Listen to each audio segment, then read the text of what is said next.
Okay, the continuation from where we left this morning, the bodhicitta. So what we said is that the state of bodhicitta, the courage, the feeling of a tremendous courage, is a mental state of the intention. No matter what situation there, I should be there to benefit the beings. So that's mental intention comes to us when the feeling is very pleasant with respect to benefit all the beings. Pleasant feeling.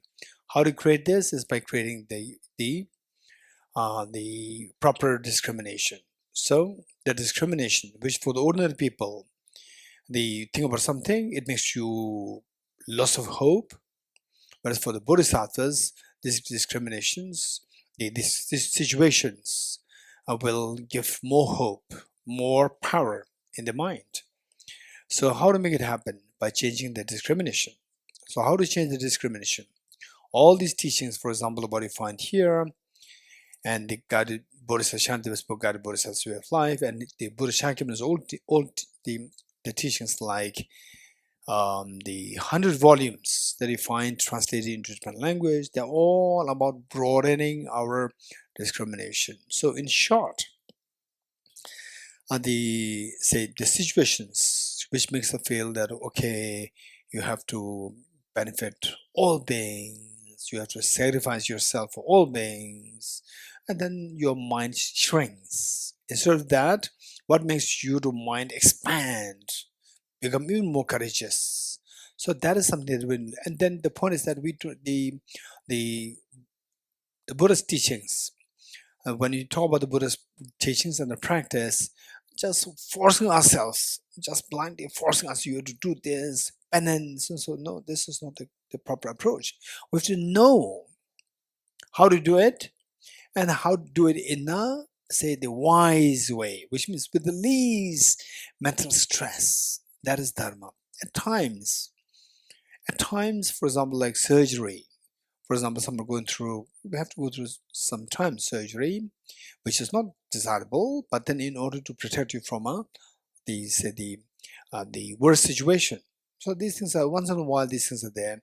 But overall speaking, if you have a vast knowledge, deep knowledge, then it'll allow you to do the Dhamma practice in a very comfortable way without any mental stress. And so otherwise, for example, say somebody tells you that, okay, and say your degree of generosity is like you have the capacity to give like only $100, right?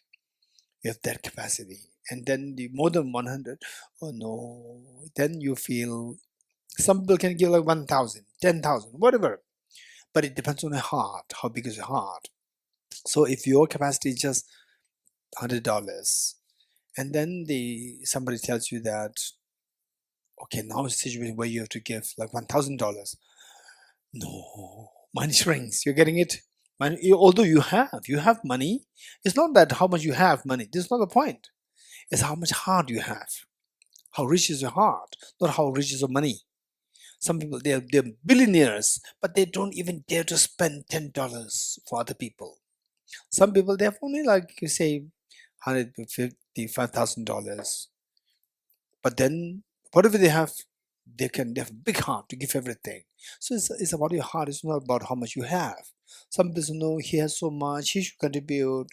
No, I don't have much. No, if you don't want to contribute, don't contribute. And if the person is simply because the person have social money, doesn't mean that the person has a big heart to to donate. So what do you do? That's the thing. We are not to look at somebody else. So with this in mind, how to expand your heart. So usually we see that in your life that you've seen in your life experience, tell me who has a big heart, generally speaking. Don't talk of one person, one individual person. Generally speaking, with respect to any person who has a big heart. Anyone? Generally speaking. In your life, you have seen somebody with a big heart? Who? Like what? Individuals? Anybody else? My mother and grandmother. Yes, you're getting it? Or this person, that person, a neighbor. These are very rare individuals. But mother is for everybody. Mothers for everybody. The mother sacrifices everything. You're getting it? But not 100, particularly when you are so vulnerable. When you don't, we are not rebellious to the mother. When you're rebellious to your mother, age 14, 15, 16, very complicated age, then you become rebellious to your mother, right? Hey, my daughter, my son, where are you? Right? What are you doing? I'm in the school. You're not in school, right? You're in the pub. I'm in school. Why are you bothering me? I'm with me in the classroom studying. You're not studying. You're getting it? And then again after 10 minutes, again the mother calls you. Hey, what are you doing? Mom, I told you. What told you? Right? You're still in the pubs, not in the pubs or nightclubs or whatever, not in the school, right? So the mother, and then you start to feel the distance with the mother. Mother, you describe the mother as helicopter mother. Helicopter mother, you know that? Helicopter mother, you don't know? You don't know? But who's always hovering around you? What are you doing? You don't like it. Okay. So the point is that this is a complicated situation. Before that, when you are so vulnerable like this age, with this age, you could see that you love your mother so much and the mother sacrifices everything for you. This is so common. You're getting it? Sometimes we forget what is so readily there and we look for something else. Your mother, don't forget it. But I would say that there could be one or two people out of 10,000 people that the mother, that you didn't really get love from the mother when you were just age 1, 2, 3. Because the mother did not know how to give love and affection. Because she herself had a very difficult childhood. That is exception. Otherwise, majority, we reap the maximum benefit of the mother, and finally, when you grow older, we forgot. We talk about something else, like this, Bill Gates, and so and so forth. We don't think about your mother. Your mother has the biggest heart in the world, generally speaking. So, how come that your mother has the biggest heart? So your mother would say, but if she has $10,000, and if the child needs $10,000, she'll be ready to give. So this is the mother's heart. So how come that this mother built this love and affection towards this child? Child likewise feel the same towards the mother. How come that happens? When that happens, then the desire to spend time, your time just like 10 years, 20 years, nothing for the mother to spend after the child.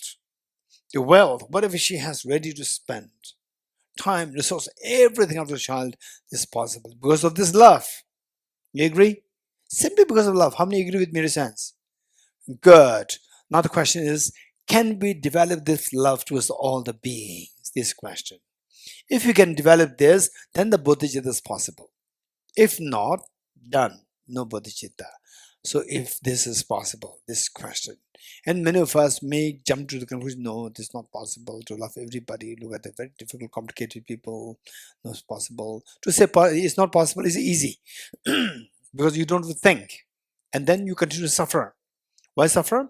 Because that you are amidst the people who dislike you. You don't love them. You don't know how to love them. You said it's not possible. And then because you don't love them, others don't love you. Right? Because they don't love you, then you feel that you're in prison. So this is suffering that we go through. So now the point is, if you say yes, then the thing is, how yes? How? You have to give the answer. So for this, you have to think. As you think, then your intelligence increases. And it increases, and then you see everywhere. For example, like Mahatma Gandhi, just one person, he became the father of the nation. Mahatma Gandhi. His Holiness the Dalai Lama, with somebody abusing the whole nation, your country, like 1 billion population, and then just snatching your country. It's like, so how many you will be happy? Somebody unknown person comes to your house and says, okay, this television set is good for me. I want it. Where's your laptop? Is it the ordinary laptop or the Apple? Apple is good for me, right?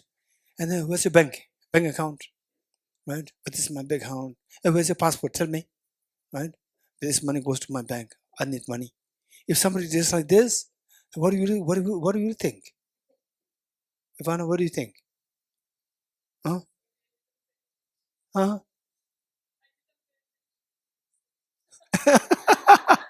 Therefore, I asked you. You're getting it because this is we are going through completion syndrome, not because of a mistake. Okay, so tell me your name, Daniela. Tell me what do you think if somebody comes? Hey, you have nice spectacles. Oh, this is good for my daughter. Right, right. Oh, your mother is very good. This my grand, the say my neighbor. This the neighbor who's always asking for mother. This is very good, right? Right. The Daniel will say, okay, okay, good, good, good. Right? Or not too happy. Not too happy. Good. Okay. So the point is that what I'm saying is that if you can generate this love towards all the beings, then Buddhism is not an issue. How to cultivate this general love? If you look at the world, how the people, where is this common love and affection? Common love and affection is between the mother and the children generally. This is most commonly, and it's so pure. And people oftentimes they tell me, Gisela, you travel a lot. You tell me which is your best favorite place, which is your favorite food, and so forth. I said that these are the most boring questions to me, right? If you really want to ask me something, you have to ask me, what is the favorite thing for you to do? I would say my favorite thing to do is, say, be in a place where the others cannot see me. I can see them. And watch the mother and the little child relationship. Just I sit like this, I can sit for 3, 4, 5 hours. That becomes my Bodhicitta practice. It's so beautiful. Just think of this how the mother loves the child unconditionally, and how the child has absolute trust in the mother. And this little girl, yesterday's, that the gentleman who brought her down, this gentleman told me that this girl, oh, from Dharamsala till this point, she was talking, talking, talking, talking, talking. This little girl on the bike, she was talking, talking, talking, asking all complicated questions. And then finally he said that, okay, so we will have some light, the the food. We stop and light food. And this girl said, no, the first thing I like to do is I like to see my mom. You're getting it? Don't stop anywhere. I like to see my mom. This is what she said. You're getting it? This is the beautiful thing. This beautiful. When you see this, there's no room for anger. There's no room for jealousy. There's no room for harming each other. It's so beautiful. So the question is that possible? Is that something which can possibly cultivate for all the beings? This is a question. You getting it? This question. So the answer, if you say no, finish. No point. Only if you say answer is yes, then how? Then you think, you grow. Okay. So for this, the point is that, let me say, for example, like a little child, you think seriously. You think seriously, a little child, right? And this is still is vividly, I'm seeing this picture in my mind. There was, I think, about like when was COVID? 2020, 4 years ago. Okay, 6 years ago, I was giving a similar teaching, but for about 3 days in one place, very good place there. And I asked a question. Just tell me one most beautiful moment in your life. I asked the audience. There's one British gentleman. Then everybody is sharing their thoughts. Sharing thoughts is all mostly is about the children. And the British gentleman, what he said was that the most beautiful moment in my life was when he was saying this, he was literally in tears. What he said is the most beautiful thing in my life is to touch the hand of his 1 day old daughter. Tell me, who is that 1 day old daughter?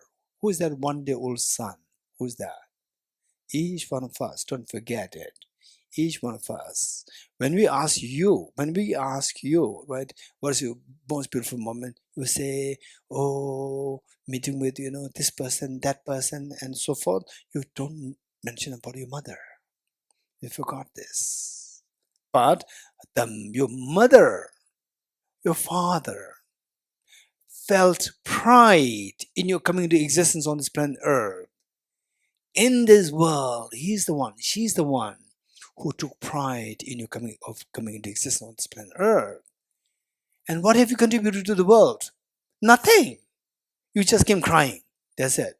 But somebody's there. And rest of the world will say, but baby crying, very complicated. Hey, take this baby away. But for you, this is a treasure. This most beautiful thing. For this mother, for this father, this most beautiful thing. Don't forget it.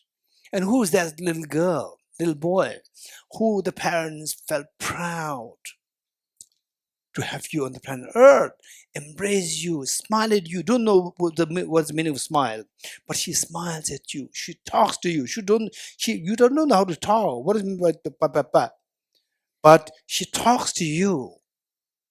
It's all out of love and affection. Don't forget it. Don't forget it. We tend to forget these beautiful moments. We tend to talk, what's the most beautiful moment? Oh, when I was with this person, with that person, with the go up the sea, what is that? Beach, go up the sunset. What is sunset? Forget these beautiful moments. These are the most beautiful moments. For me, even if you take me to right there in the Goa beach with the tea and so on, nice sofa and sofa in the sun beach, and watching the mother and the daughter, mother and daughter, mother and child. This is so beautiful. This is priceless. It's so beautiful. Just think of this. You have been through that experience. You forgot it. You forgot it. This is so precious moment. We think about this. So the next question is that this child who loves you so much, who loves you so much. In fact, I so well remember when I was just about like age 7 or 8. I lost my mother when I was 5 years old. And then the only person in this world for me, the Buddha, I had no idea what the Buddha is. The one who embraced all sentient beings. I have no idea. This little boy does not have any idea.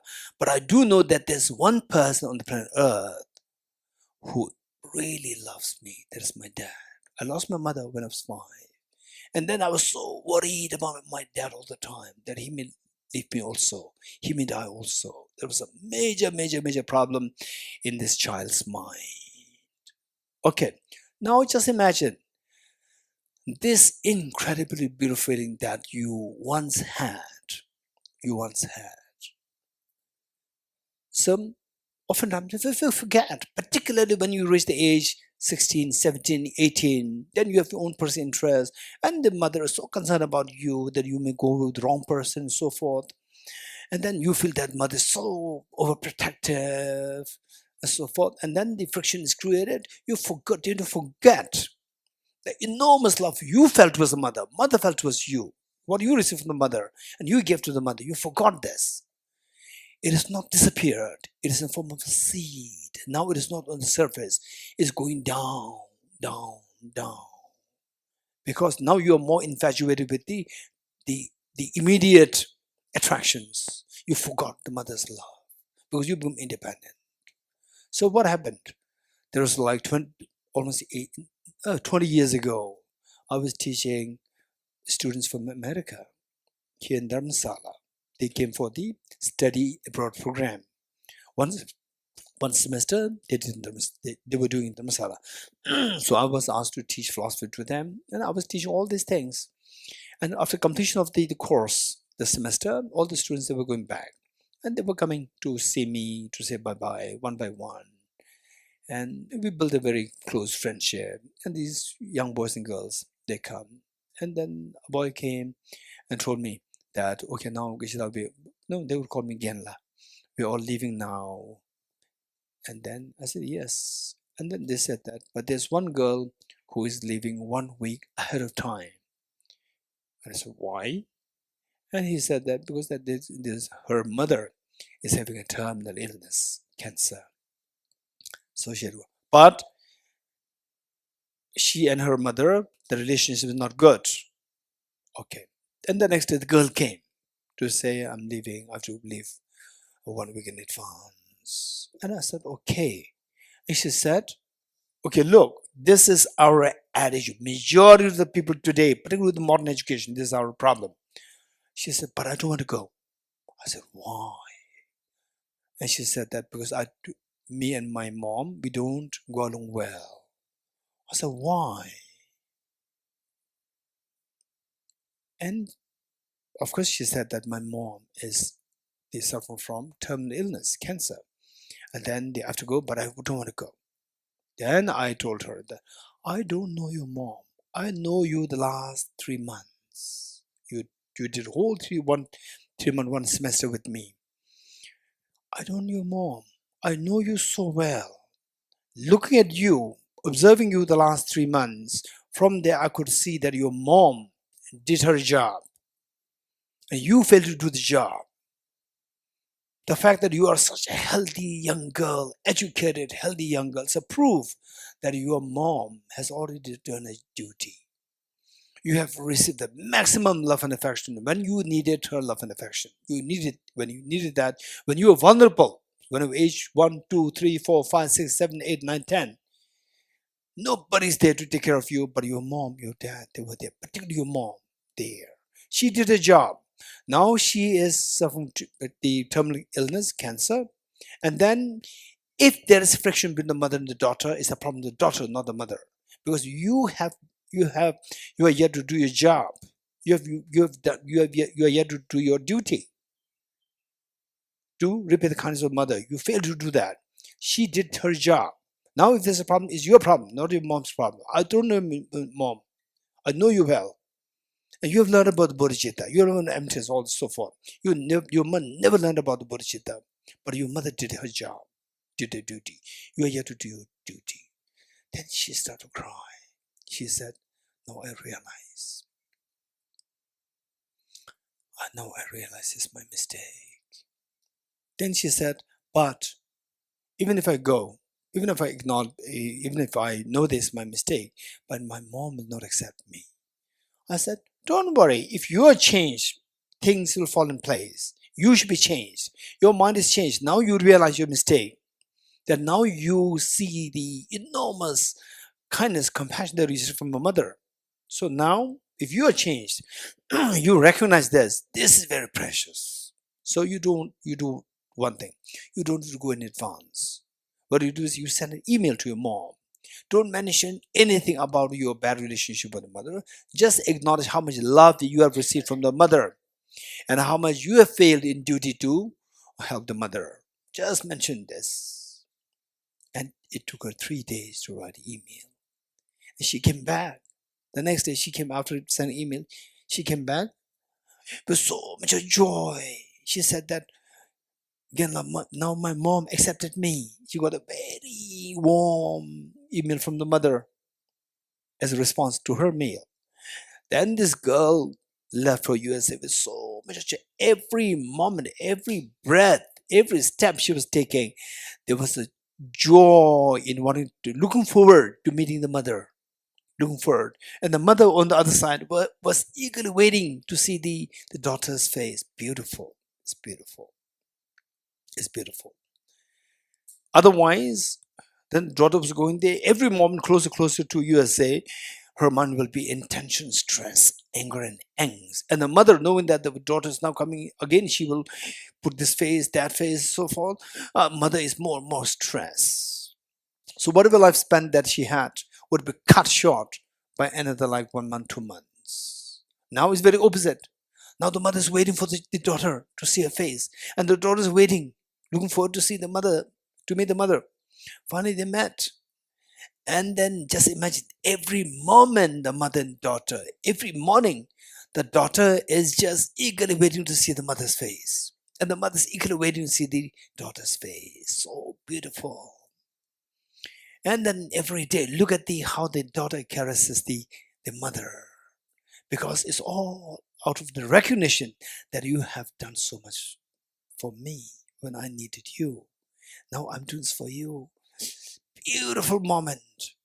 And she lasted for another few months, the mother, and passed away. And just imagine all these several months of being together. Every moment is so beautiful.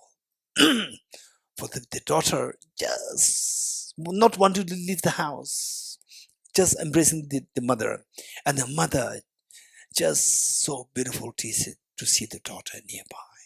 Beautiful days.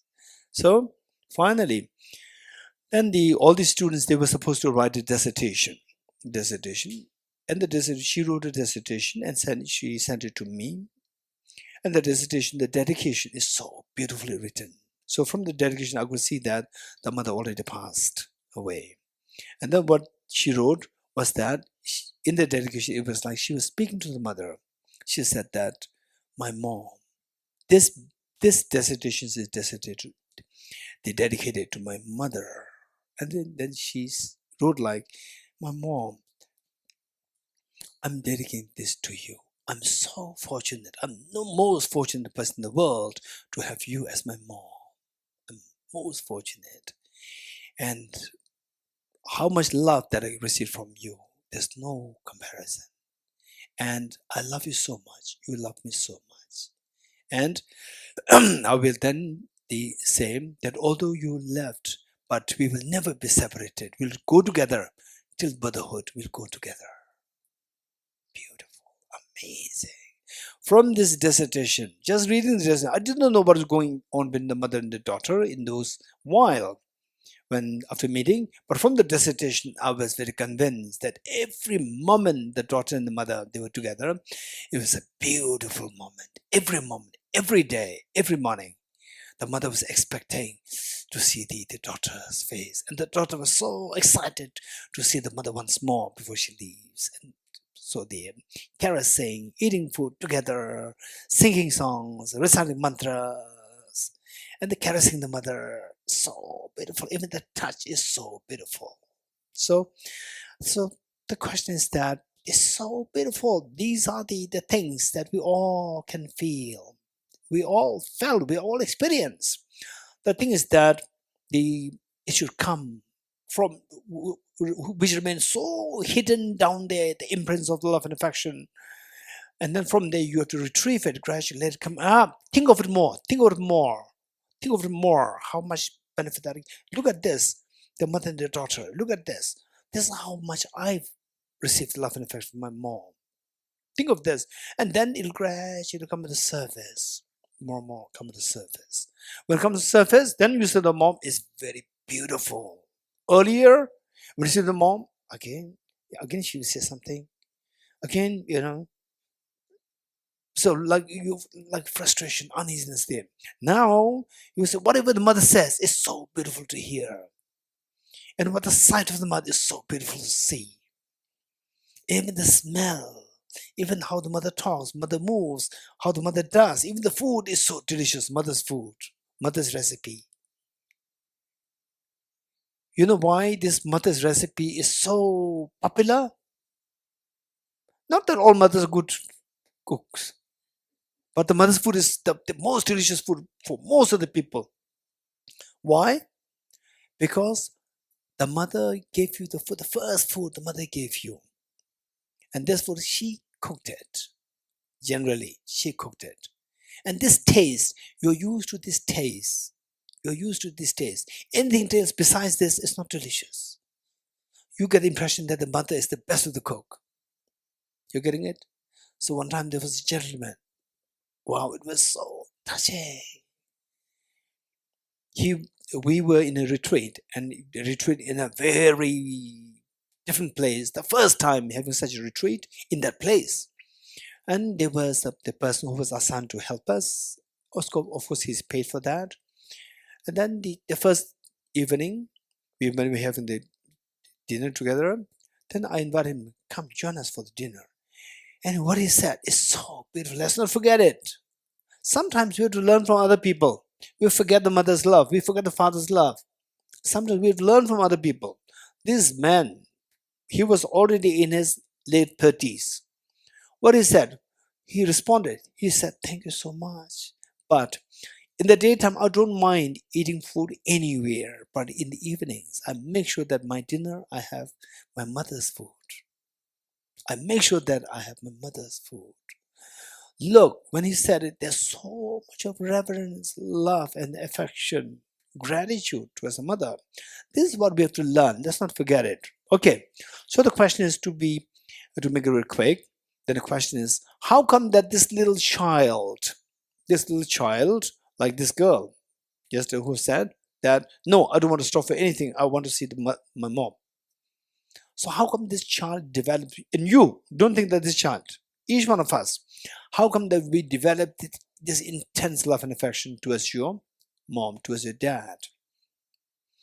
Day when you're born, we don't have this love and affection, right? Some people say, oh no, neuroscience proved that when you're in the mother's womb, you heard the mother's heart. Even after conceived, even after you're delivered, you come out. Your brain is not developed to feel that sophisticated love and affection. This all the very minute small things are there. These are being highlighted. The reality is that no. So you're born, we cried. Anybody picks up, there's no difference.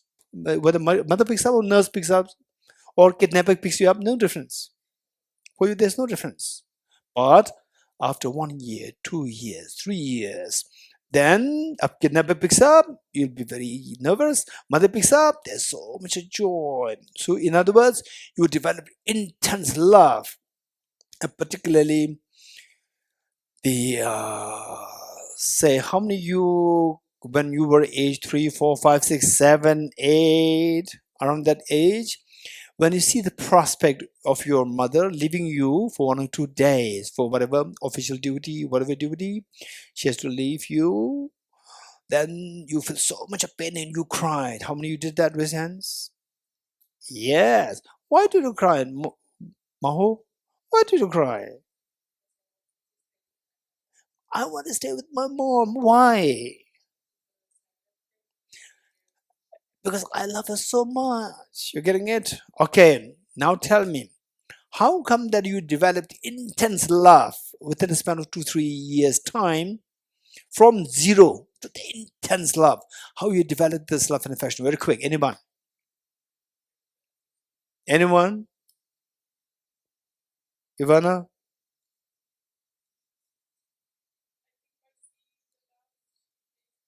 Yes. The love, the benefit that you get from the mother. You cry, the mother comes. Right? And then you're hungry, you cry, again the mother comes. She knows that you are hungry, she feeds you. You cry, you call, mother comes. Again, wherever your problem, the mother comes. So you see, that is a source of benefit for me. So in other words, the love the mother feels towards the child, this is something which we cannot mimic. But the love the child feels toward the mother, this is something which we can mimic. Because how many of you love all the sentient beings today? Raise hands. How many love all the sentient beings, even the most difficult people? Right? Okay, except for Madhavji. Right? It's not that very complicated person comes, right? I will teach you a lesson. You're getting it? Mother will never tell this to the child. I will teach you a lesson. Never said this. So this is, we don't love. So we are like the day one the child is born. Right? With respect to the other sentient beings, we are like the day one the child is born. Day one child is born, you don't love your mother. We don't love the all sentient beings. Yes? And how did the child develop this love over the span of 2, 3 years time? Seeing the mother as a enormous source of benefit for you. Then the love develops. You agree? Good. Likewise, at the moment we are like a child, 1 day old child, or we are like 5 years old child towards the all sentient beings. Huh? Do you love all sentient beings? You don't love that, right? Right? Which means that we are like the 1 day old child who does not love the mother. Now, how does this child develop the intense love and affection within a span of 2, 3, 4, 5 years? By seeing the mother as a source of benefit. Likewise, if we can think of the benefit that we receive from all the beings, then your mind will flow with love and affection towards all the beings. Then the bodhicitta comes into play. You're getting it? What's the next question? Anyone quick to save time? What will be the next question? Ninjala. No, generative bodhicitta is next. I said that you can develop so. If you see the benefit of all the beings, then your love will flow unconditionally towards all the beings. What is the next question? Raise your hands. Raise your hands. Be very open. There's no right, wrong answer. Just give your answer. Anyone raise hands? Raise your hands. Yes, over there. Your name? Leslie, yes. That I said we have to think of the benefit that we receive from all the beings. Well, next question. Raise hands. Raise hands. Raise hands. No one. No one. They're expert.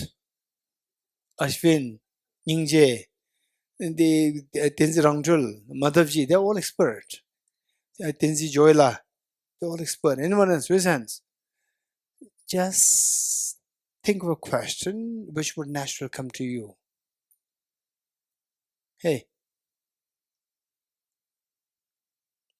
what we said is that we can generate the unconditional love towards all the beings if we can see the benefit of all the beings that we receive from them. What is your next question? How to see?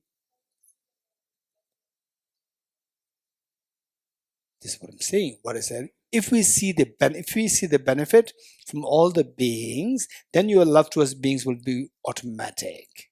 So, what's the next question?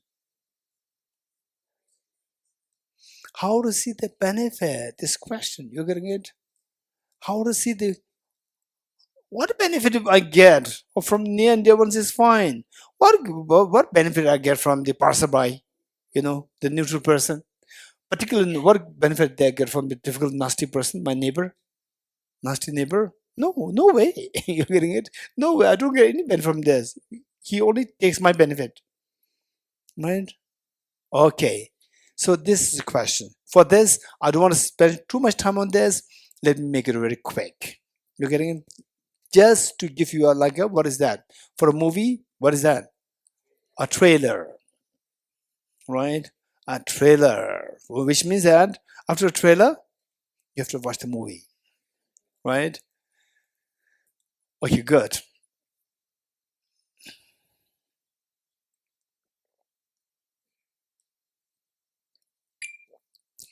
The benefit, there are three kinds. The benefit, there are three kinds. Okay, first let me say all the people, all the beings that we talk about, all the beings that we talk about, all the beings, difficult, whatever, all the beings, we see that we can classify them into three groups. Okay, how? Near and dear ones, neutral beings, and the difficult people. You agree? We cannot think of any person who does not fall under one of these three categories. You agree? What are the three kinds? What are the three groups?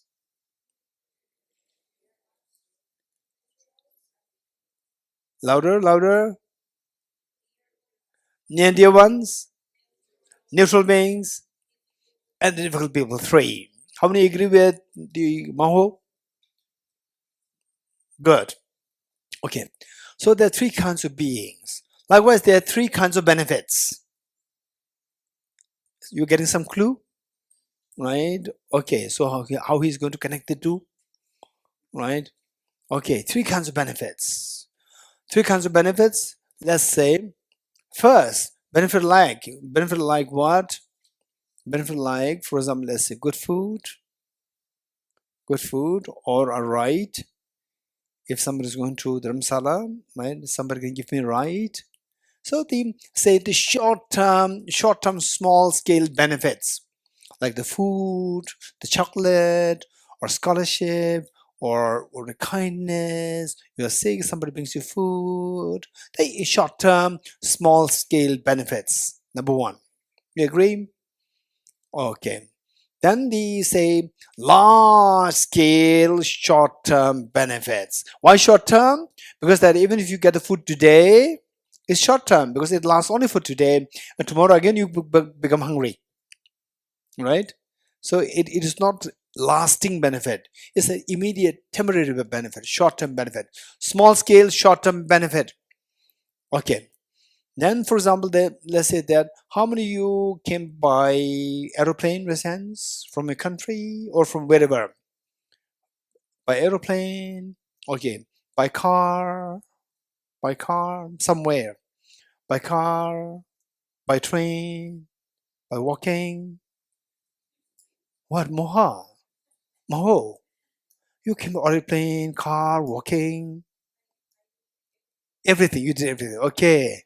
Okay, bits and pieces. Okay, the say those resident, those who came by car or what, car or whatever, some vehicle residents. Okay, some vehicle or aeroplanes residents, aeroplanes. Okay, tell me, whose aeroplane is that? Is that your mother's aeroplane or is your father's aeroplane? Huh? Why are you smiling? Why are you laughing? Huh? No. This is something why, generally speaking, right? Generally speaking, the aeroplane, yes, I use it, but it's not owned by my mom and dad. My dad, my mom and my dad cannot afford aeroplane for me. You agree, in a sense? These are the large scale but short term benefits. Large scale short term benefits. And then the which aeroplane, which airport you use, in a sense? In the Delhi airport, in a sense, yes. And then Pune airport. Yes, right. Okay. So whose airport is that? It belongs to your dad or to your mom? Huh? No, to anybody. These are something that my dad and mom cannot afford. You getting it? Okay. So these are the large scale which your parents cannot afford, which you the near and end, what dear ones they cannot afford, but you are still getting the benefit. Number two. Then number three. Okay. How many of you want to remain young forever? How many you want to remain young forever? Means age 16, 17, right? Forever. Let's be very honest. Young forever, physically young forever, and mentally very smart, right? Physically young, usually they are not smart, truly inexperienced, very experienced, very, and physically so young and healthy. Reasons? Okay. But this is not what you can see available there. For this, you have to change from inside. You have to change from inside. In other words, fearlessness and infinite habit. For example, the aeroplane, you go once, okay, now done. I don't have to go to aeroplane. I already to the aeroplane once. No, it is just short term. You take it over and over and over again. You're getting it?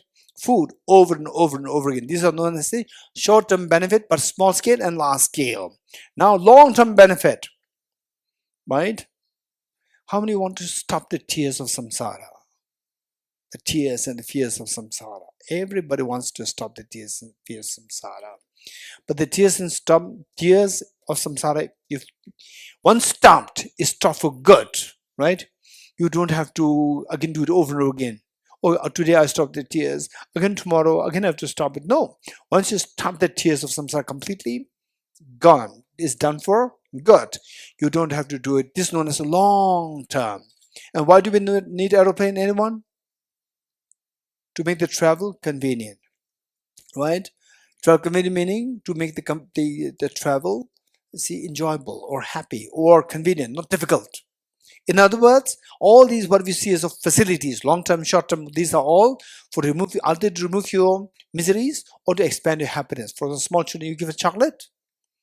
Is this for the child so the child will remove miseries? No, just to make child happy. You're getting chocolate for the happy.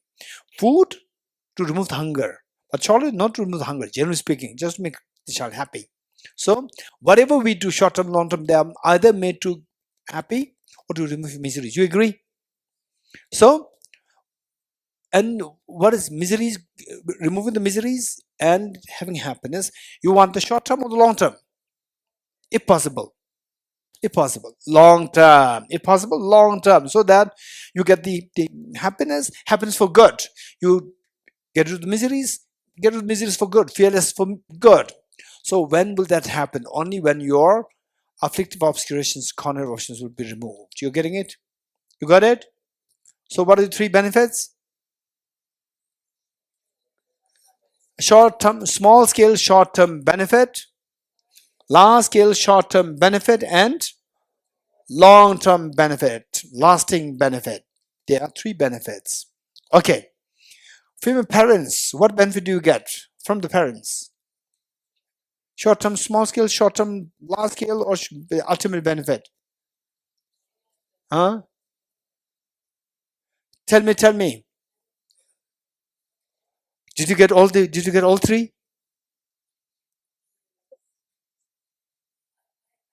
you get all three or not? No, this is not my question. From your near and dear ones, what did you get? Be honest. Say if you are a small girl, if you're a small boy, age 3 or 4, right? Then your mother tells you that, hey, I'm depositing the 100,000 US dollars in a bank for your PhD program. You are a 1 day old child. I'm depositing 100,000 US dollars for your PhD program, right? For you, it's totally irrelevant. Give a chocolate, this is better. Be very realistic. Be very realistic. What benefit you get from your mother? Food, clothing, and all the short-term benefits. Your mother cannot give you airport. You're getting it? Be very realistic. No, listen. Just let's flow with this. We have no time. You're getting it? Okay. So this is one. Now from the what we call as near and dear ones. Near and dear ones. Why we call them as near and dear ones? Because they give us benefit. What benefit you can think of? Ordinary people, what benefit they think of? They think of the Buddhahood. No, they think of small children. They're nothing but Buddhahood. You're getting it? So for them, what is a benefit? Immediate benefit, short-term immediate benefit. Okay, now the what? Large scale short-term benefit. Where do we get this from? For example, say airport. Airport is because the whole nation. Do you know all these people? Do you know all these people who contributed to whose money goes in? Then the whole airport is built. Do you know these people? We don't know these people. These are the neutral beings. You're getting it? These are neutral beings. Because of this, that you get the airport, that you get the aeroplanes, that you get cars, that you get the roads to make things so comfortable for us. Even the food that we get is very comfortable. In the past, 1,000 years ago, if you had to organize like this program, it's not that easy. Preparing rations for whole 10 days, it's not that easy. Now it's everything is like ready-made, everything so easy. It's all because somebody made it. It's not like ready-made coming from the air. So the neutral beings, they give us the large scale short-term benefit. Okay, finally, say finally what? Long-term benefit, lasting benefit. Lasting benefit is what? To remove your afflictive obscurations, cognitive obscurations. You're getting it? Only way. There's no other way. So for this, you have to remove your self-grasping, ignorant, self-centered attitude. You're getting it? And without eradicating the self-centered attitude, then the lasting happiness is not obtained. You're getting it?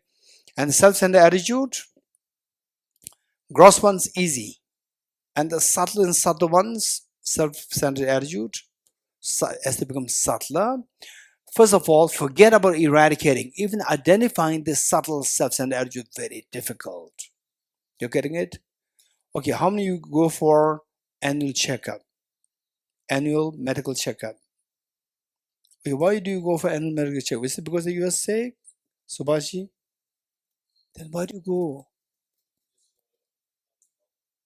To make sure that nothing is wrong with me, and it's for free? No, you have to pay, right? You have to pay. And some people, when I was in what is that? Finland, Finland. When I said you have to pay, they said no, we don't pay. It's for free. In Finland, it's free, but actually they're paying tax money. Tax money they have to pay, or it's free. They have to pay. You're getting it? So what you are actually, so you are telling the doctors, please see if there's any problem with me, because the problems. If you have evident problems, I have a stomach ache and so forth, you can easily know this. But subtle problems you don't know, so you need the experts. You agree? Gulmohar, you agree? Yes. So you require the experts to tell you that you have this problem, and then because of that, you have to pay money. You're getting it? This is a physical disease, and the mental disease is a self-centered attitude. Grosser ones easy to identify. The subtle ones very difficult to identify. You're getting it? Who helps you identify that? For example, say you finish a retreat, go home, and then you go with so much joy, and your mother's waiting there. Oh, how is my daughter? And there's so much. Oh, my mom. Usually you don't hug the mother, and today you hug the mother, you hug the father, and they were so happy, so good, right? And say your mother says, "Oh, you must be tired. You'll have a cup of tea," right? Usually you say, "What cup of tea? What cup of tea? No hot, not cold chocolate. What is that? Chocolate drink? What is that? Hot chocolate? Then cold coffee, right? No hot chocolate, no cold coffee. Only what? Tea all the time." Right? Today is very different. Today the mother says, "I'll have a cup of tea." Mom, please sit, please sit, please sit. Olive, what will they have? Tea, coffee, chocolate, what? Right? Oh, mother's so surprised. It never happened before, right? So surprised. Okay, then the mother, just to make her happy, says, "The other have so because you said coffee, right? I'll have a coffee. Then whatever you have, I'll have." And then you serve the coffee. Mother's so happy, right? And then the mother tells you, "Okay, what have you been doing there in the retreat?" "Oh, we did bodhicitta," right? Bodhicitta. "Oh, what is bodhicitta?" It's a compassionate feeling to become enlightened for the all sentient beings. Wow, that's amazing. Compassion. Yes. Oh, you look very different. You look so compassionate, right? So the mother thinks that you already become a Buddha, right? And your neighbor knocks and neighbor comes, knock at the door, right? The neighbor knocks at the door and said, "Hey, the lady, your name is Gulmohar." "Yes, I'm Gulmohar," right? "What can I do for you?" What can I do for you? You threw garbage next to my door." "No, I did not." You remember Bodhicitta, right? Tosamling. No. No, I came just now. You came and the garbage came, right? And then, "I'm very serious. I'm serious. I'll sue you," right? And then the anger inside comes out. "Hey, enough is enough. Get out of my house. Enough is enough," right? Right? So your mother thinks that you are a Buddha, but your neighbor, your difficult person, tells you that you are still not Buddha. You have a disease there, and your doctor. You went there to the doctor. "Please see if there's any problem," right? "Please see if there's any problem and take this money. See if there's any problem, which I don't have the capacity to see."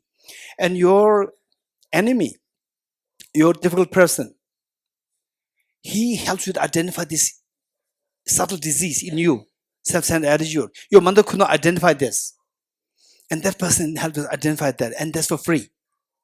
Your doctor charges you, but this person did it for free. Which is more difficult, physical or mental? Identifying the difficulty. Mental is more difficult, but a physical easy one, still the doctor charges you, right? Dr. Tam is here. Okay, no, the Dr. Durin is there. Yes, she's outside there. She will not charge.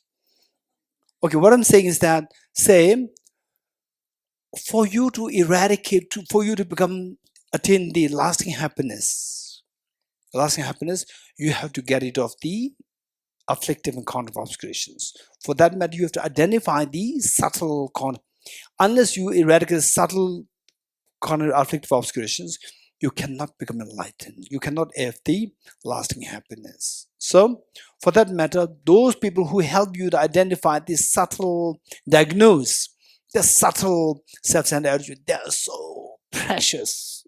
They're so precious. And subtle diagnosing the subtle self-centered attitude, your mother cannot do. Your mother cannot do. Your mother thinks that you are Buddha already. But only the difficult person helps you identify that you have the self-centered attitude. You're getting it? And then the difficult person, he leaves because you said, get out. And he left, right? And then you sit down. And the mother was staring at you. What happened to the Buddha? Right? And then you think of the bodhicitta retreat. Bodhicitta, tell something. I thought that I'm already in the bodhicitta. Where's some bodhicitta now? I still have the disease. I still have a self-centered attitude, right? I still have this disease.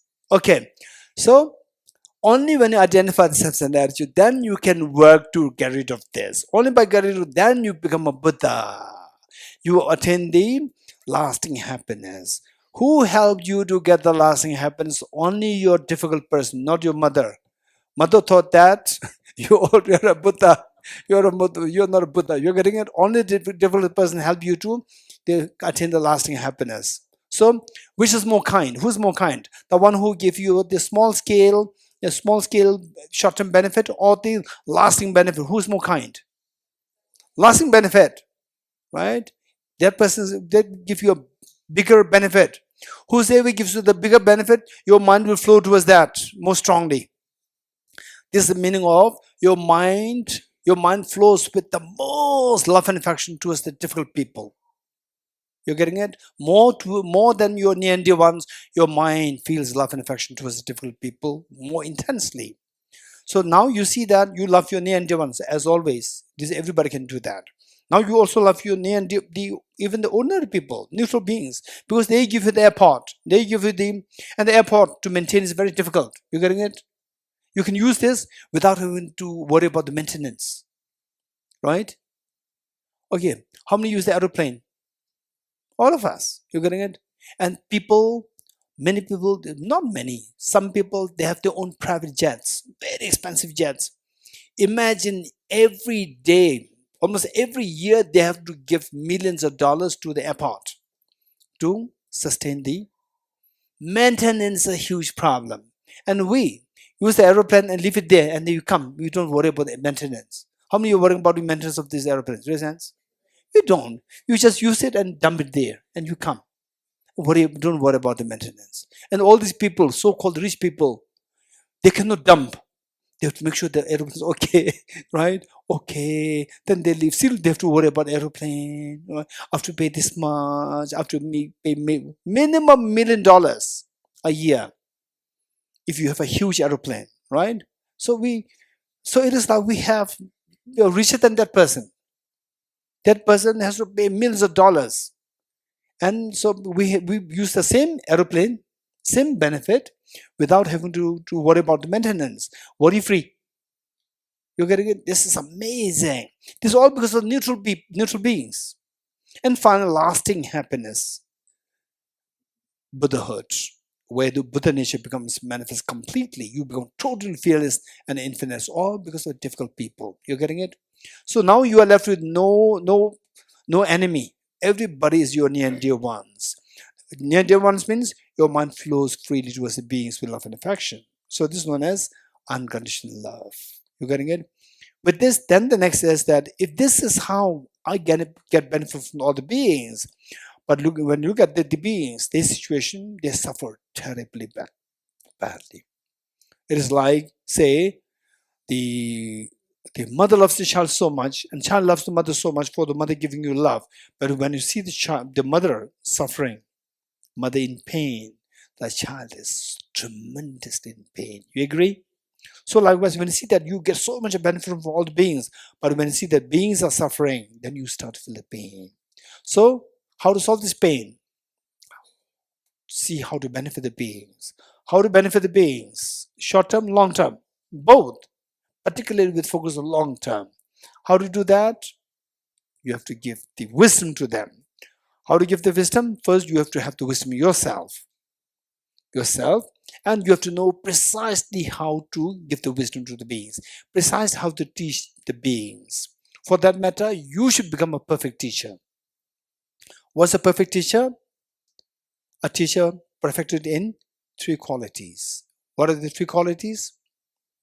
Perfect love, perfect knowledge, and the perfect power. You should be the one who has perfected these three qualities so that you can shower the wisdom, share this wisdom with all the dear sentient beings. You're getting it? So what is that state known as? Where you say the perfect knowledge, perfect love, and perfect power, you attain these three qualities. What is that state known as? That happens only when you remove all the mental defilements completely, when you become a Buddha. So therefore, because of this, then you generate very strong wish. May I become Buddha for the benefit of all sentient beings. You getting it? This is the bodhicitta. Okay. So now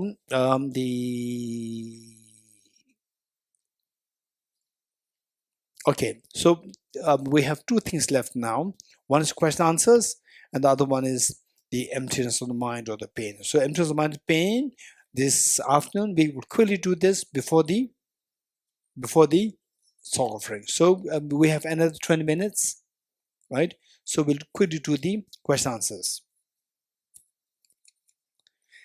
Okay.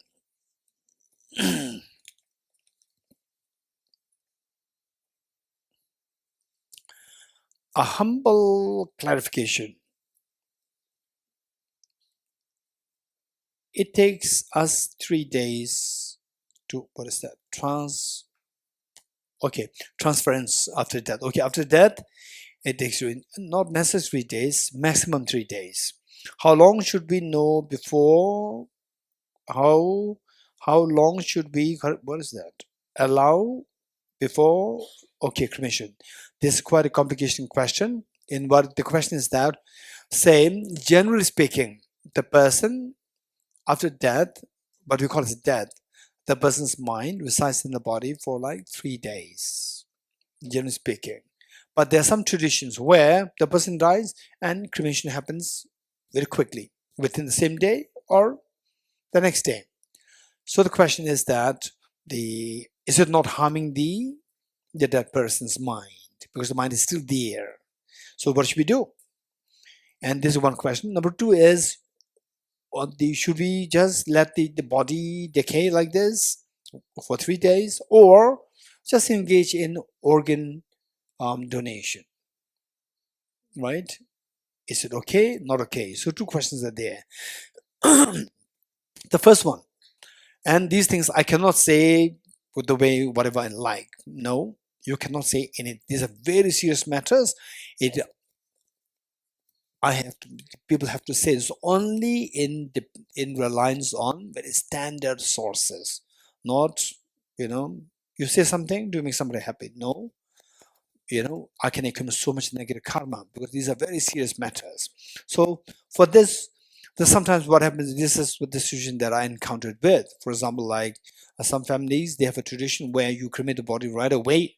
The person dies, the hospital declares the person dead, and then in few hours or the very next day, the body cremated. So if this is a tradition, and then if you create a prop, you say that no, the mind resides in the person's body for the next 3 days, so you are disturbing them and so forth, then there's so much of complication. You are challenging the tradition there, and family members are unhappy. They are so angry towards you, and particularly very angry towards the tradition that you're bringing in, Buddhism. So you are not helping the situation there. You're not helping the people there. You are creating negative karma. You are actually allowing other people to accumulate negative karma because they feel repulsion towards Buddhism. We said that the mind, generally speaking, will reside in the body for 3 days, and because of which your tradition is challenged, and then in the family there's a fight happening, right? So the best thing is that who has the upper hand? You have the upper hand, or the other people who do not believe in Buddhism, they have the upper hand. If they have the upper hand, in any ways they will follow what they like to do. You getting it? So better just remain quiet and pray for the deceased. And best, before the person dies, do the mantras for that person. If the person does not accept mantras, don't recite mantras. This will help you. Recite the mantras mentally. And whatever the person likes, like Jesus Christ, or the Ram, or the say Guru Nanak, or whatever the person has guru affinity, mention these gurus' names. Gurus' names. And talk about their compassion. Talk about the wisdom. You getting it? And particularly the dying person. Whatever good things the person did in his or her life, trying to remind that person of these. You have done this, you have done that. This is amazing. How many people have benefited out of this? Your family members, they're so comfortable because of you. You did this one time, and because of this, we all learn from you. Like this, just inspire the person. Inspire the person. Let the person rejoice in the person's own good things, the virtues the person did. That is so important. And you want to recite, if the person is receptive, then recite mantras, particularly the mantra with a very melodious voice. You know, there are so many nowadays. Tara mantras like what Tenzin sang this morning, which is so beautiful. Likewise, there are many mantras now available, right? Okay, so this is short. Then about organ donation. Organ donation. And so organ donation, does it contradict with the Buddhist principle where which says the mind will decide for 3 days? If you wait for 3 days, organs will become waste, organs will become useless. So what should we do? This question. And I cannot say directly, I can say on the basis of the past anecdotes. For example, like Buddha Shakyamuni himself. Buddha Shakyamuni himself, at one point, in one of his previous lives, he gave his body while he was still alive, his body to the tigress, mother tigress, which means way before this prince was dying, when he was still very alive, fresh, healthy, he sacrificed his body. He gave his body to the tigress, mother tigress, who was so hungry, on the verge to eat her own cubs. So to protect these cubs, so the Bodhisattva, he sacrificed his body, gave the body to the tigress, mother tigress. There are many such things. For example, like the Buddha Shakyamuni himself. You have to read there's a life story, the past life stories of Buddha, known as the 34 life stories of Buddha. 34 lives. You must read those biographies of the Buddha's past lives.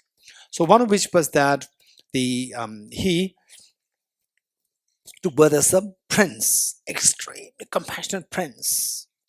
And then Indra, the king of the god and goddesses, and at times, some Indras, there are many Indras, not only one. Some Indras, they are real, some are cruel. So Indra came in the guise of a human being. And this young prince was extremely compassionate, and he was known for his generosity, his kindness. And every day he was involved in the act of generosity, giving. He was a prince. He had the facilities, giving. Then Indra, seeing that, oh, this prince is extremely kind, I will check the degree of his kindness, the profundity of kindness. So Indra, disguised in the form of human being, was lining up there with the others. And then it was his turn. And then this prince asked him, what do you want?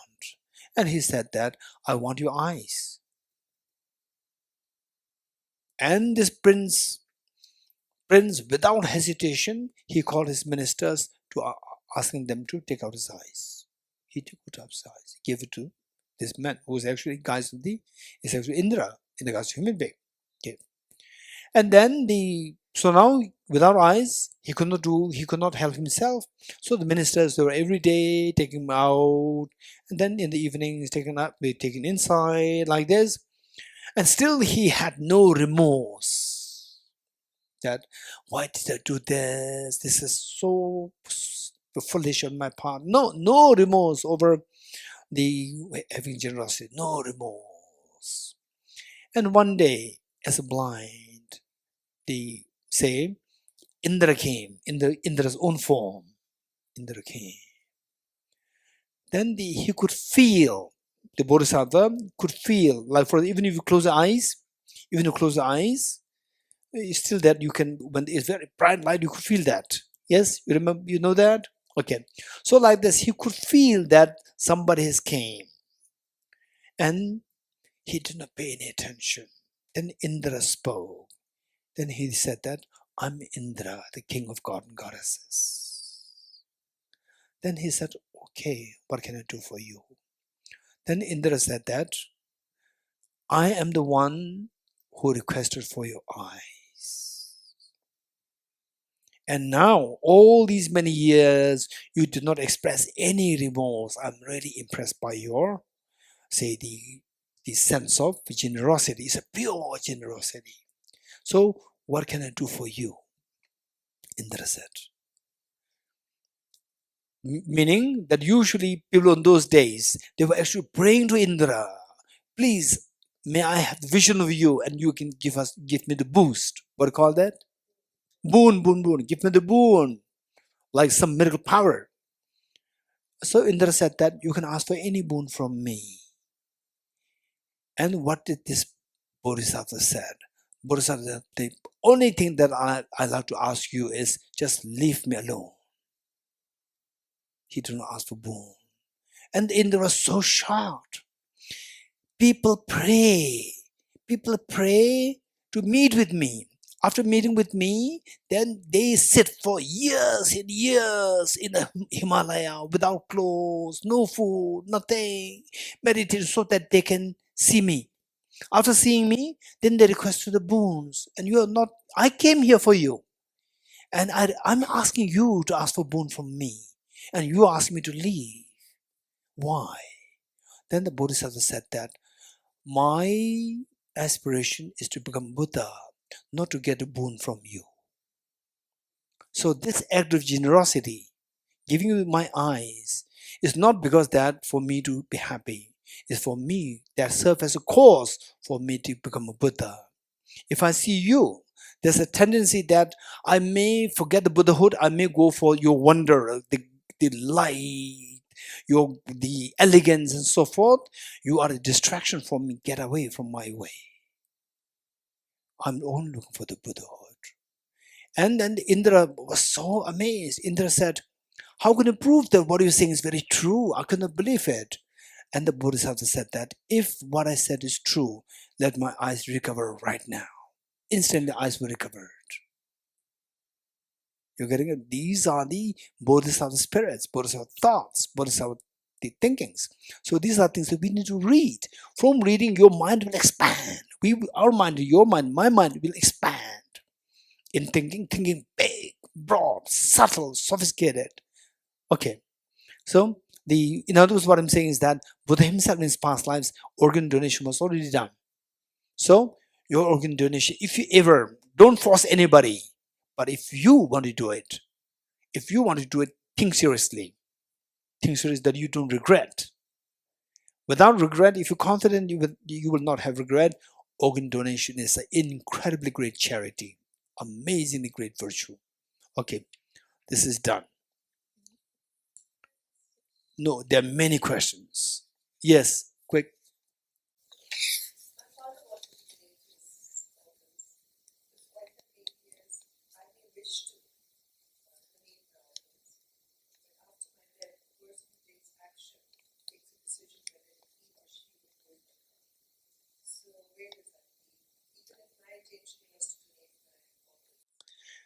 So there are various constitutions, various rules, regulations, where you sign that my organ will be donated. You sign with the letter, and you can pass it on to somebody who you can trust.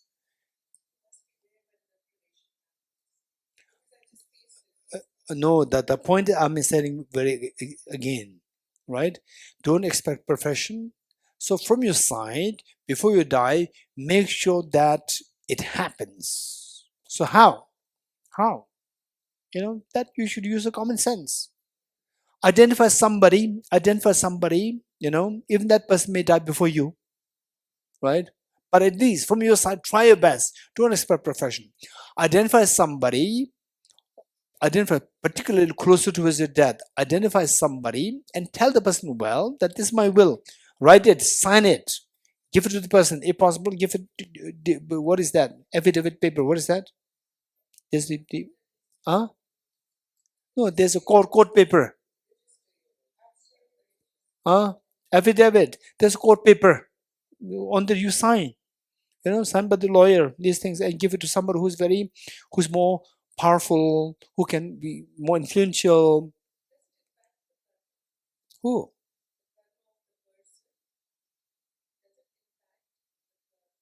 This is what I'm saying. I already said it. The person who died. This is what I'm saying. Karma of the person who died. This is great generosity. I said. This is great virtue. Great virtuous karma. I already said it. Right? Okay. This is too small letter. I cannot read. Sorry. Here, I can read. Too small. Okay, quick.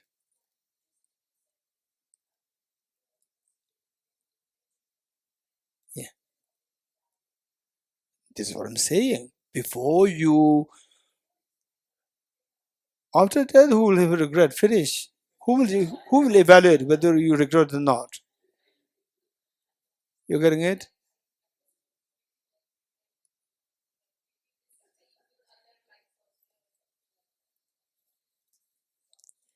Okay. Young people are extremely addicted to our phones these days. Some can spend 8+ hours on their phone per day scrolling mindlessly on social media. They want to stop, but they are not able to. Please tell us how to work through a challenge like this. Thank you. This is a good question. I really appreciate it. This is a practical question. For this, the what I will say is that what I would say is that the saying when you are having the phone, stop it is very difficult. Right? When you have the phone and all is calling, somebody stop it is very difficult. So when you're not having the phone, when you're having the cheesecake, stop the cheesecake is more difficult. Or when you're not having the cheesecake, when you have the cheesecake, you can stop it, which is more easier for you when you're not having it. But not having it, and then think of I'll stop, I'll not do it. That's easier. So by the time early morning you get up, phone. Instead of that, right?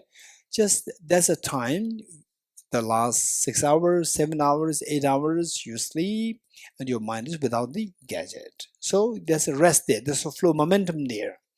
And then when you get up, first tell yourself that, okay, if I want to touch the mobile, yes, of course I'll touch the mobile, but not necessarily right away, right? Okay. And then say that time when you are still not with the mobile, then tell yourself, tell yourself that, okay, what's the benefit? What's the demerit? Think of these. What's the benefit? What's the demerit? Right?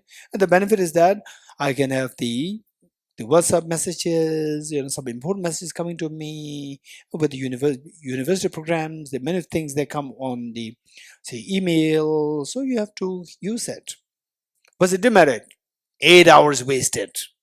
8 hours wasted just after what real TikTok like this, you know all these just waste garbage. This is all garbage. You're getting it? So think of these. Even the words that you use the word such garbage, right? These are garbage, and the person who does is a garbage. I'm a garbage. You're getting it? I'm a garbage because I'm the scrapping the garbage. So therefore, I'm a garbage person, right? I don't want to be a garbage person, right? Don't be a garbage person. Tell yourself. Don't be a garbage person. Tell yourself like this. You're getting it? And then you say that, okay, but practically is I cannot really do without the phone. I have to use a phone for my university programs, all these things. I have to use phone. But how much will I use? Okay. Somebody tells you that, by the way, whose question is this? Huh? Okay. So let's say that, okay, so that, um, okay, someone said, hey, maybe I'll say this guy. You're so weak. You're not a strong person. You always have the gadget. You're very weak. Somebody tells you that, you're happy, not happy. You're not happy. What is this? I have to check this girl. Really? Okay. So this kid, she's more honest. Someone says, you're a very weak person. You're a stupid person. Will you be happy, not happy? Not happy. Not happy. You're a stupid person. She's still smiling. That's amazing. So you will not be happy. You're getting it? But this gadget is telling you you're a stupid person. Because I'm showing you all the garbage and you're picking this up. You're getting it? Gadgets are actually telling you you're a stupid person. But if you, there are so many good things you can learn from the gadgets. For example, just look at what are the conversation, the talks given in UNO by the earlier general secretaries. What kind of talks they gave? What are the talks the Nobel laureates are giving? You're getting it? You can learn. So now, in the olden times, people don't have these facilities or opportunities. But now you can just Google search it. What talks were given to you, the UN General, the Assembly? What kind of Nobel laureate people? What kind of talks they gave? What kind of books are available by the Nobel laureates? Just get them, you know. And what is all this garbage? Not scrolling the diamonds, only scrolling the garbage, which means that you are a garbage person. You're not a diamond person. You're getting, you have to know this. Just note these points down. Note these points down. Okay, in a way, this say if a smart person sees me, that oh, he is he is what do you call this? Looking after the garbage all the time. Huh?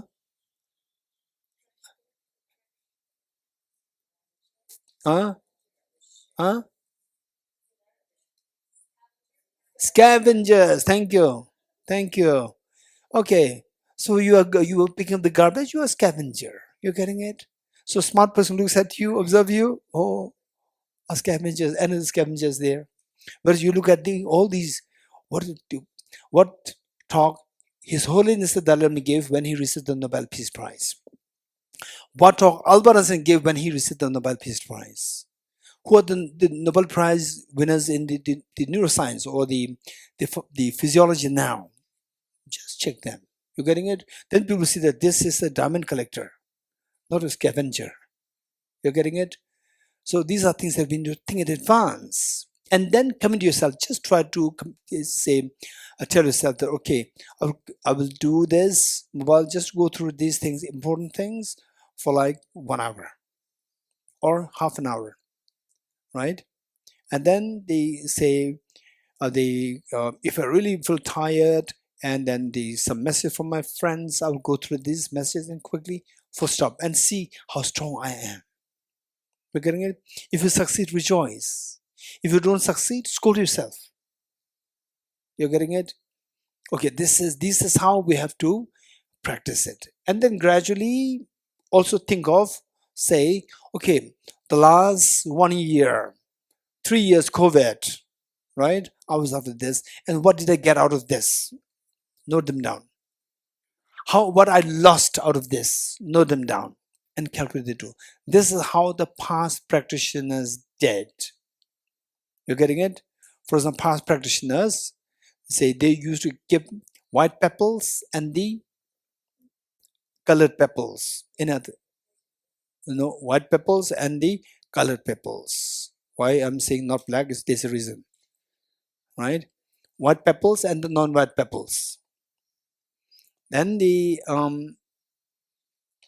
then say at the end of the day, before they go to bed, they what Pedro would say is a scan, right?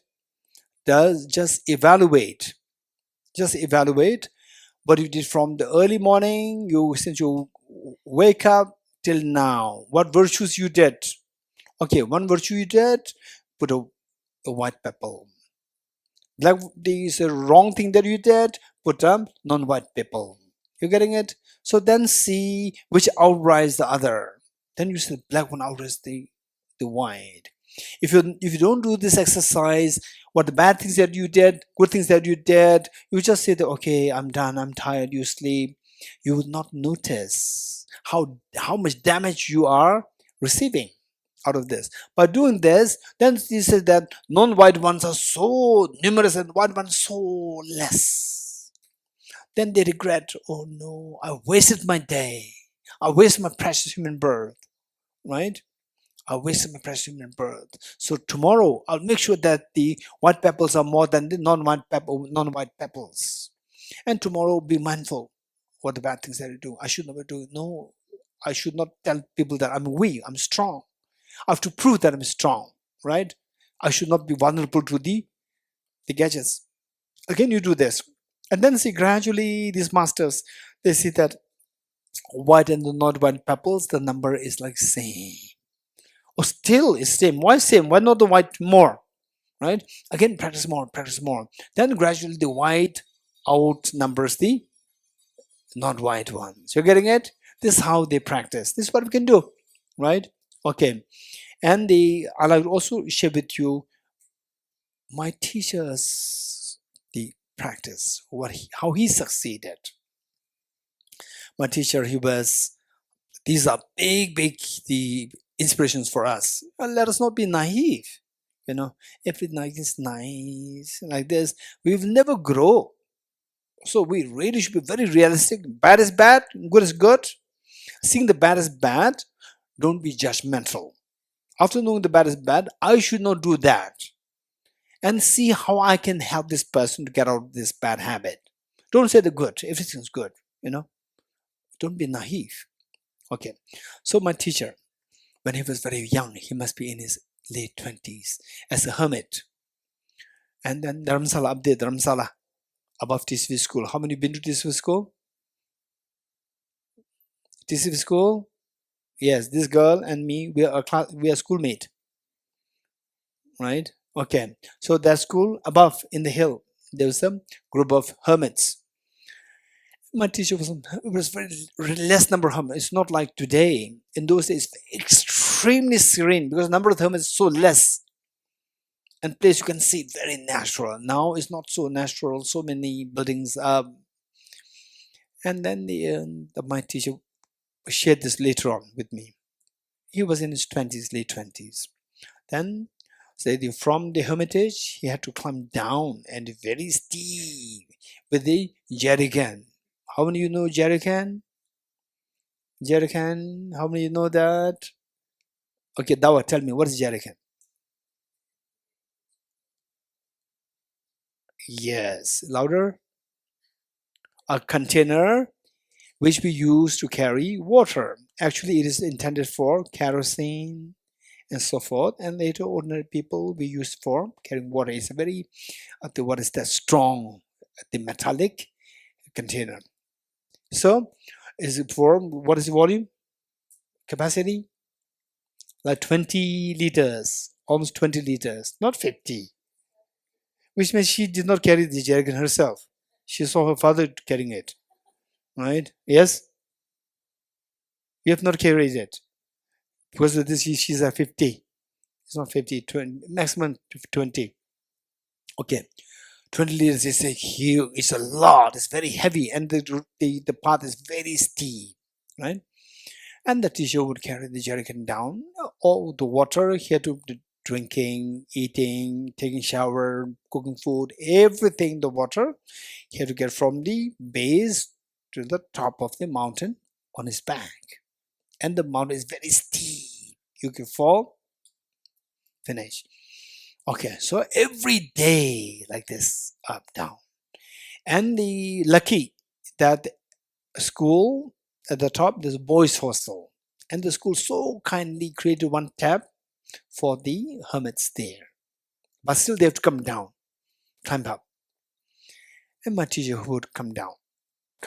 And the tab owned by the school. school had a plumber. Plumber means, what is plumber? Plumber, meaning of the plumber. One who fixes the taps, the, the pipelines. Good. So this plumber was a nasty, nasty, nasty person. Extremely nasty. How nasty? Okay, let's see. This poor hermit come down, right? With jerrycan. Lucky down is easy, empty.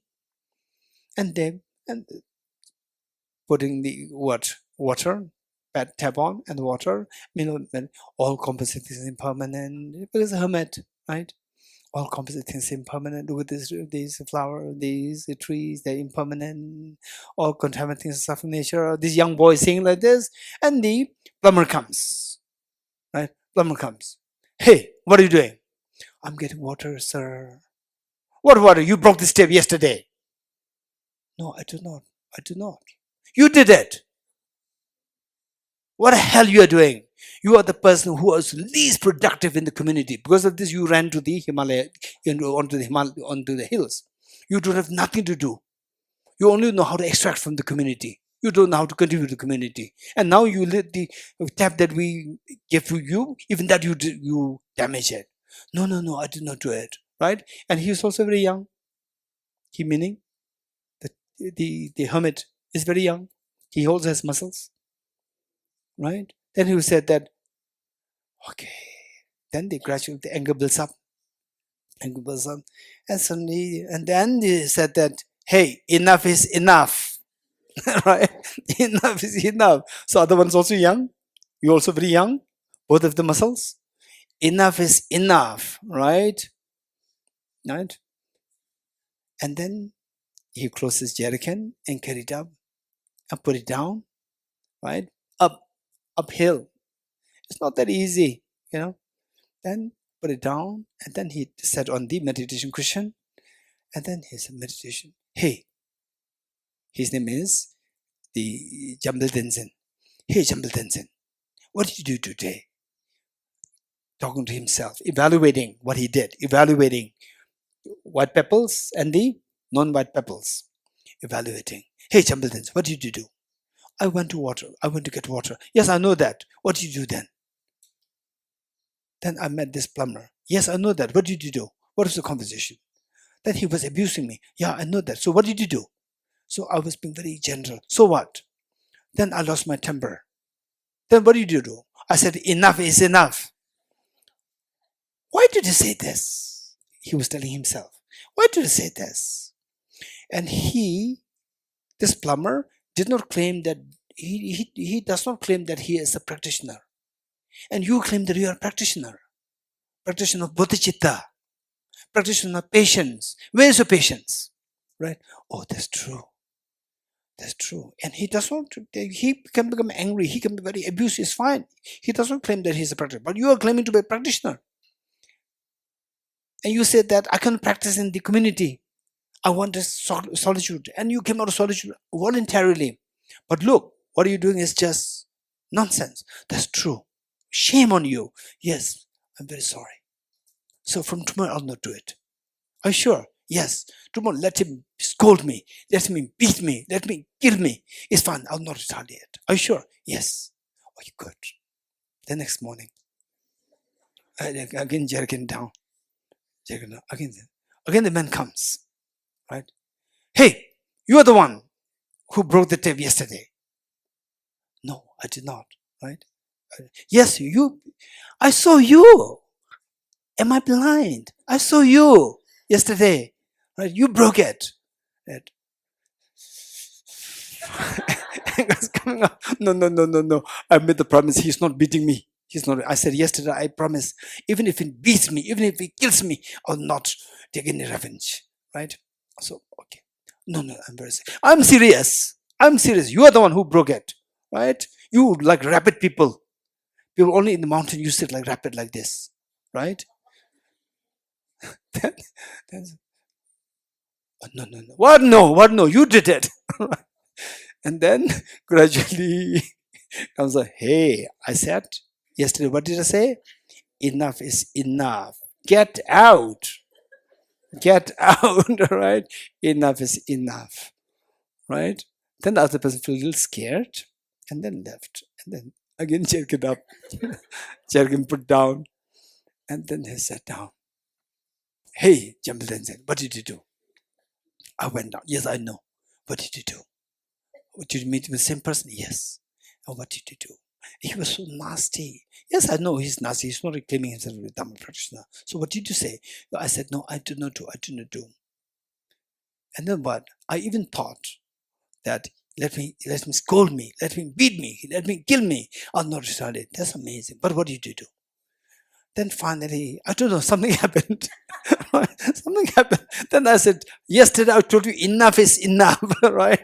I said, shame on you. You promised yesterday. You promised. Where's your promise? You're a practitioner. You claim yourself as practitioner. Otherwise, if you cannot give your promise, go down. You go to another monastery. You don't come in the forest. Go down. What promise do you? Tell me what promise you made. I would say, let him beat me, let me kill me. Right? He did not beat you. Still you forget about killing, forget about beating. Still you retaliate. Still you showed anger. They're so poor. You're so weak. You said something and you're not doing it. You're so weak. Yes, I'm very sorry. What sorry? Right. Tomorrow I'll not do it. And again tomorrow. Same thing. So it took him 6 years. 6 years. Finally, he succeeded. No matter how much the person abuses, he would have no anger, right? And then jerkin up, put on the jerkin, then sit down. Hey, Shambhadan, what did you do? Wow, finally I succeeded. What succeeded? No matter how much he just abused me, I have no anger. Did you feel compassion towards him? Oh, I did not feel compassion. I did not feel compassion. I just anger is not there, but compassion. But you came here. What you for? You came here for what? It's just for no anger, like rabbit, no anger. No, you came here for universal compassion. Bodhicitta. Where's bodhicitta? That's true. Then he said that it took another 1 year. The more the person is abusive, the more he started to feel compassionate. It took 7 years. Okay, we'll stop here. Yata Om Gate Gate Paragate Parasamgate Bodhisvatyata Om Gate Gate Paragate Parasamgate Bodhisvatyata Om Gate Gate Paragate Parasamgate Bodhisvatyata